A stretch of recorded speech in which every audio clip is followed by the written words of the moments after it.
Breaking news ఎయిర్పోర్ట్లకు bomb బెదిరింపులు ఆగడం లేదు. శంషాబాద్ ఎయిర్పోర్టుకు మళ్లీ బాంబు బెదిరింపు వచ్చింది. బ్యాంకాక్ వెళ్లే విమానానికి బాంబు కాల్ వచ్చింది. దీంతో అప్రమత్తమైన సిబ్బంది వెంటనే విమానాన్ని ఎమర్జెన్సీ ల్యాండింగ్ చేశారు.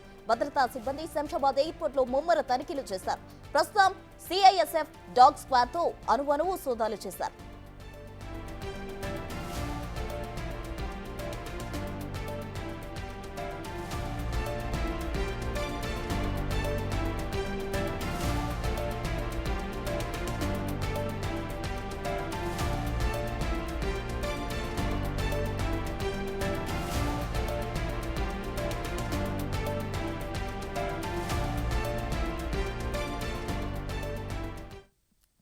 ఎయిర్పోర్ట్లకు బాంబు బెదిరింపులు ఆగడం లేదు. తాజాగా శంషాబాద్ ఎయిర్పోర్ట్ కు మళ్లీ బాంబు బెదిరింపు కాల్ వచ్చింది. దీనికి సంబంధించి మరింత సమాచారం మా ప్రతినిధి సుజాత ఫోన్ లైన్ లో అందించేందుకు సిద్ధంగా ఉన్నారు. సుజాత, ప్రసన్న, మరొకసారి శంషాబాద్ ఎయిర్పోర్ట్ కి బాంబు బెదిరింపు కాల్ వచ్చింది. తరచూ అంటే రీసెంట్ గానే బాంబు ఉన్నట్టుగా కూడా అటు కాల్స్ రావడంతో అధికారులు అయితే మాత్రం అప్రమత్తమయ్యారు. ఇప్పుడు బ్యాంకాక్ వెళ్తున్నటువంటి ఏదైతే విమానం ఉందో ఆ విమానంలో బాంబు ఉన్నట్లుగా కూడా అధికారులకి ఫోన్ రావడంతో ఒకసారిగా ఎమర్జెన్సీ కింద అయితే మాత్రము ఆ ఫ్లైట్ ని ల్యాండ్ చేశారు, తనిఖీలు చేశారు. అక్కడ ఉన్నటువంటి ఎవరైతే ప్రయాణికుల్ని కూడా అప్రమత్తం చేసినటువంటి పరిస్థితి ఉంది. అయితే ఆ కాల్ ఎక్కడి నుంచి వచ్చింది ఏంటి అనే దాని మీద కూడా అటు అధికారులు అయితే మాత్రం ఎయిర్పోర్ట్ కి సంబంధించిన సిబ్బంది అంతా కూడా ఒకసారిగా అలర్ట్ అయ్యి ఆ కాల్స్ డేటా అనేది మాత్రం తీసుకున్నటువంటి పరిస్థితి ఉంది. అయితే మరోవైపు ఎమర్జెన్సీ ల్యాండింగ్ కింద అటు ఫ్లైట్ ని సిబ్బంది అయితే మాత్రము ల్యాండ్ చేసినటువంటి పరిస్థితి ఉంది. కాబట్టి అటు సిఐఎస్ఎఫ్ ప్రయాణికులు